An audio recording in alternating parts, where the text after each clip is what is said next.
How much do you take your sense of hearing for granted? It could be argued that it is the most undervalued of all of our senses. Back in the olden days, where we were just chucking rocks around and trying to understand the function of a wheel or how to make fire, it kept us alive. It helped us detect predators and understand when we were about to become fodder for something bigger than us.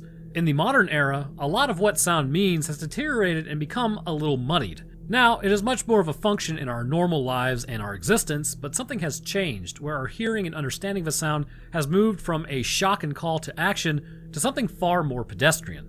We are still surrounded by sound all day, every day. Listening to music, watching shows, speaking, it's easy to underestimate how much we really rely on it, and it's easy to ignore the stuff that just fades into the background. And amongst the everyday noises, there are some that come along and bear commenting on. Something like the bloop from the previous video, a massive underwater noise detected in the middle of the ocean that was a mystery for years, or the wow signal that was picked up in 1977 on a monitoring system in Ohio that was listening out into space.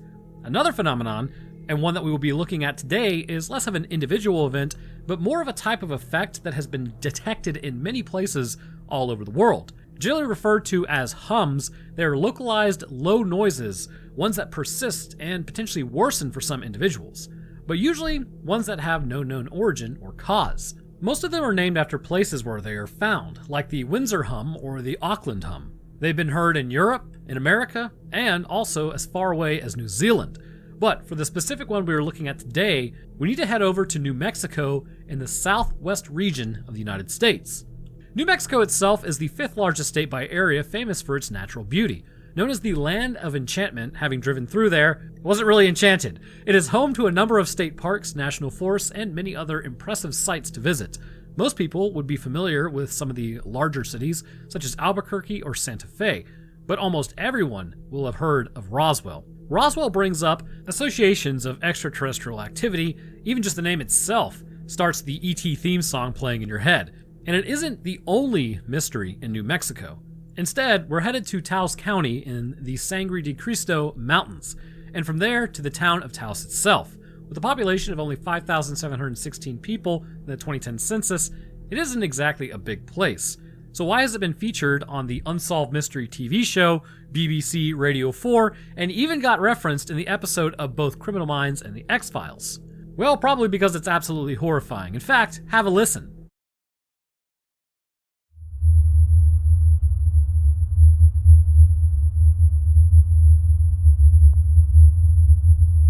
So did you catch it? It's that bassy, droning noise in the background. So have another try if you need to, because it isn't easy to pick up on sometimes.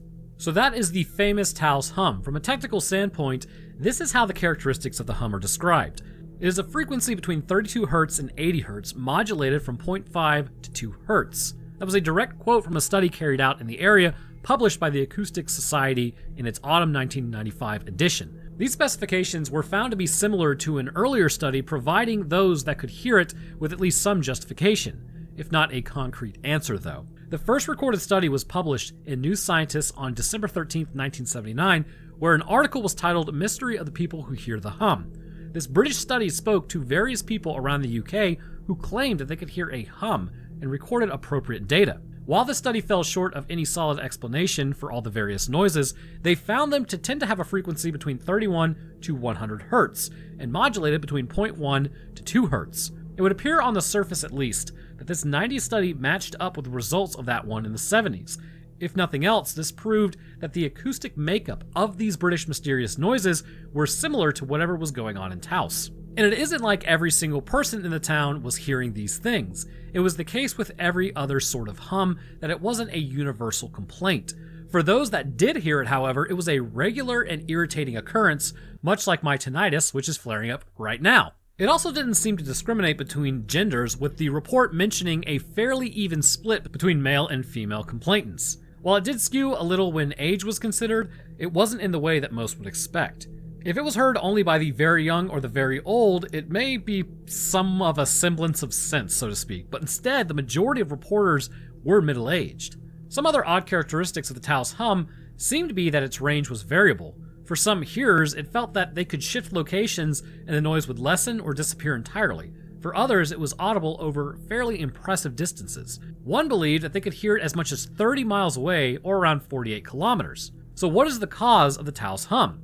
Understandably, when looking for a solution to an unknown mystery, the most sensible plan seems to be to look elsewhere. As strange as it sounds, why not look to other places and other similar occurrences? They might offer up an airtight solution, specifically pre-wrapped and ready for you to just take. Since a lot of people who hear the hum described it as a distant diesel engine or some form of mechanical device, why don't we start with some that have been found to be just that? As far as it's been reported, there seem to be 3 hums that were found to be or suspected to be mechanical in origin. For the first, we look at the Windsor hum in Windsor, Ontario. Located to the south of Detroit, Michigan, residents began to complain of a dull background noise in 2011. Some described it as a low droning vibration, and unlike in Taos, it seemed that a lot of locals were suffering from the sound. In fact, the peak level of complaints came in 2012 when over 20,000 noise reports came in about a hum in a single evening. Some characterized it as a deep rolling sound that seemed to be composed of several different low frequencies. These were estimated to be at around 35 hertz. So have a listen to it and see what you think.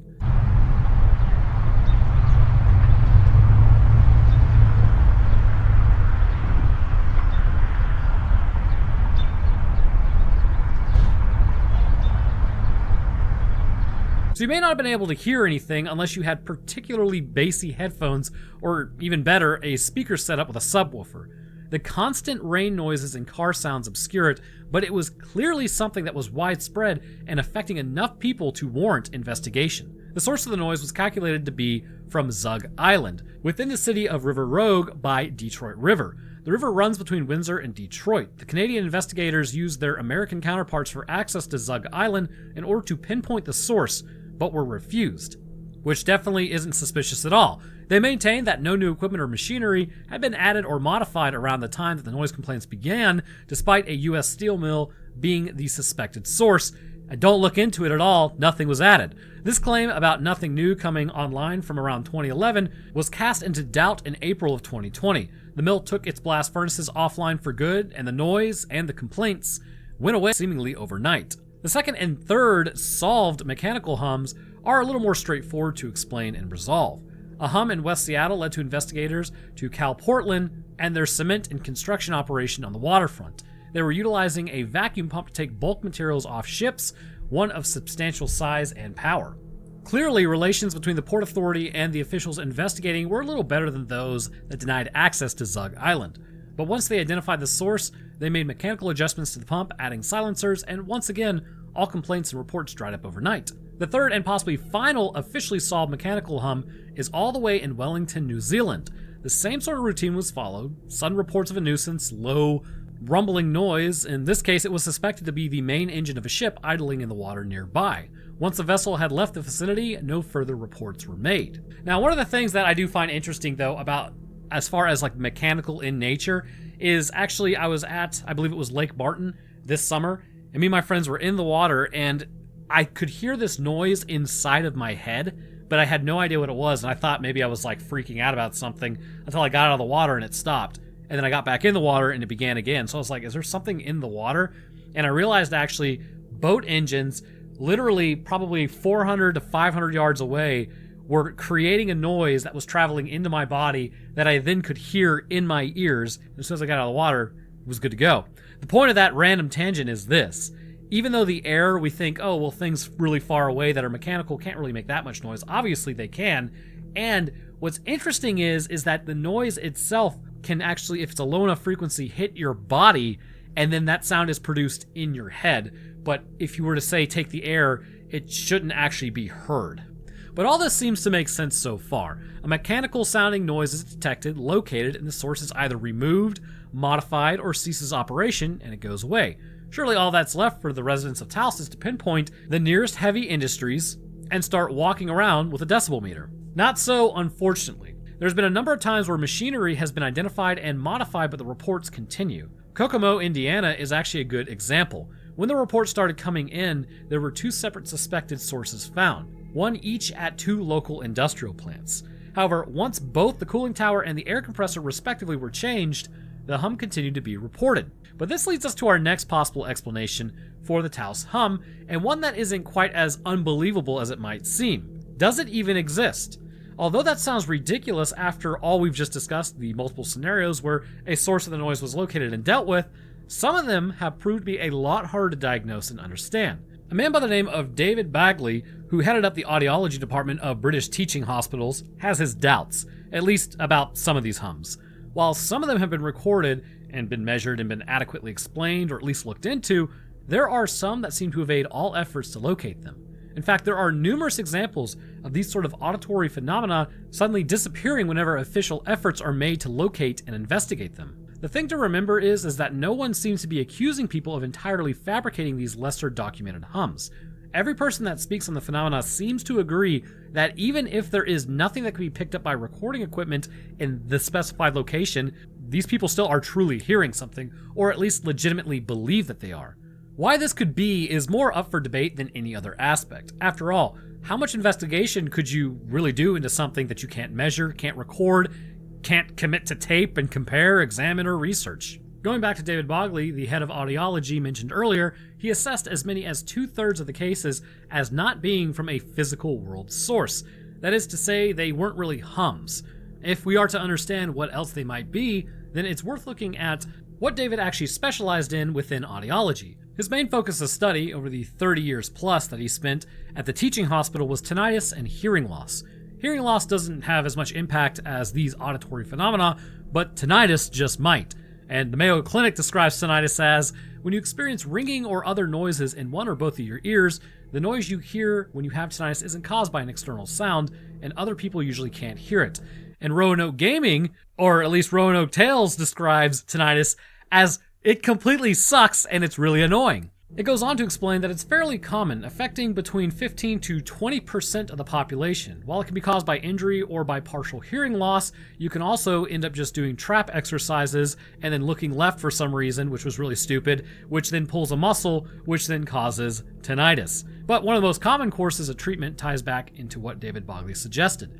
The other 2/3 of hums that aren't from a physical source in the realm of the world can be caused by sufferers focusing too much on other normal background noises, or even by something like tinnitus, creating a sound that not everyone else can hear and one that persists in their head regardless of proof or otherwise. This might be why, similar to treating tinnitus, the treatment suggested for those suffering from hearing a hum that might not really be there is twofold. Firstly, masking or reducing the noise, but secondly, using behaviors to stop your mind from focusing on it, thus hearing it less. And it really does actually work. I can eventually, like right before sleep, stop hearing it, but then I'm like, oh wow, I can hear silence, and then I'll hear it again. It's really stupid. So it doesn't look as though there is really a mechanical cause for the Taos hum though, but equally, it seems difficult to put it down to an auditory hallucination, or a medical condition with a small number of people.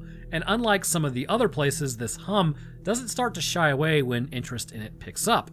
It has been recorded a number of times and measured to a reasonable degree of accuracy. To look for other plausible explanations, we might need to see what other suggestions have been put forward, at least before now, and how the scientific community reacted to them. One of the more interesting theories, and the one that was actually postulated in an X-Files episode that references the Taos hum, has to do with the very low frequency and extremely low frequency radio waves, VHF and ELF respectively. Most of us will be familiar with their counterparts in the higher ends of the spectrum, which is ultra high frequency and very high frequency, or VHF, and UHF, are commonly used for communications via radio. But what are these low frequency waves, and how could they be causing the hum? VLF is unsuitable for spoken communication, but is particularly good for submarine communications as it can travel over 130 feet below water. Beyond this, it is mainly used for secure military comms and radio navigation. ELF has many of the same characteristics as VLF, but is even rarer. Only 4 countries in the world have ever built transmitters that utilize ELF. They are both used at the Takamo system for military comms between aircraft and submarines, and this has been suggested as a cause for the hum. Now, it could be Takamo, but it's spelled Tacamo, and apparently whenever I say words like that, people are like, no, you're supposed to spell it, and then sometimes when I spell it, people are like, no, you're supposed to say it, so I don't know. Additionally, the fact that no pinpoint location can be found is attributed to the fact that these communication pings are coming from these constantly moving vehicles. Those who disbelieve this theory point out the lack of any similar detections around areas where you'd expect them to be the strongest, like around military communication bases themselves. One scientist in the late 80s put forward a theory that the jet stream could help explain some of these occurrences. These fast-flowing air currents, according to this theory, are interacting with slower moving and colder air, causing sounds in the exact range of these hums. This particular theory has been classified fairly definitively as absolute nonsense by a leading acoustics group. Filling out the roster for the more bizarre and frankly unlikely suggestions, some have tried to explain away these occurrences as being caused maybe by animals, mainly marine animals. The idea behind it has some solid backing, at least whales and the like have long been framed for the long distances and large, vast distances that their call can travel and how far away they can be detected. Also, if vast scared you just now, I'm not really sure why I said it so loud. However, the main mechanism that allows this to work is the fact that they are in water. And water, at least compared to air, is a very good conductor. There is little to no chance that any noise being made in the ocean would be capable of being carried that far inland, far less over the sort of distances that they would need to. Now, one of the things that you might want to actually think about when considering for yourself, is this real or is this not real, is an understanding that astronauts, when they go into space, actually cannot feel the hum of the planet, so to speak, because the planet does vibrate at a certain frequency. Supposedly, I haven't measured it myself, but this causes anxiety disorders in space because there's just this feeling that something is wrong.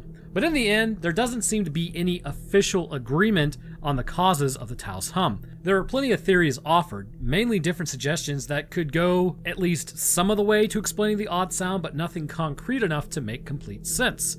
As with many other things, there seems to be one where you basically can just pick up whichever sound sounds the most plausible to you. And is it even real at all? It could be that just a few people thought they heard it or said they did, and some sort of mass hysteria or the power of suggestion led others to feel like they could pick up on it as well.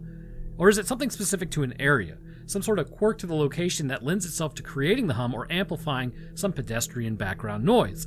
Maybe there is something in the physical makeup of the landscape outside of Taos that acts like a natural megaphone, projecting the hum to the center of town. Is there any reason that it can only be heard by some people? This isn't as unusual as it first sounds, though, because in fact, there are certain frequencies that are only audible to people under a certain age. This is why I can't hear mosquito ringtones, because I've blown away my hearing for some reason. But this is why deterrents to stop groups of teenagers gathering around buildings actually work. They emit a high-frequency sound that is irritating to anyone that can hear it, but they are calibrated to be inaudible to the vast majority of the public. And this is because we lose our ability to hear higher frequencies of sound as we age through natural deterioration. You can see this phenomenon for yourself, actually. If you load up a YouTube video that plays noise that either increases or decreases in frequency from an extreme frequency all the way down to the range of the other end. Sort of like this one. As we grow older, we often lose the extreme ends of our hearing spectrum. So, how many of the following sounds can you hear? How old are your ears? The problem with this theory, though, is that it isn't people on the other end of this age spectrum that mainly seem to detect the Taos hum. In fact, it is predominantly middle-aged individuals, and it doesn't seem to make any difference if the listener is male or female. Maybe the people that can hear it have some medical condition like tinnitus.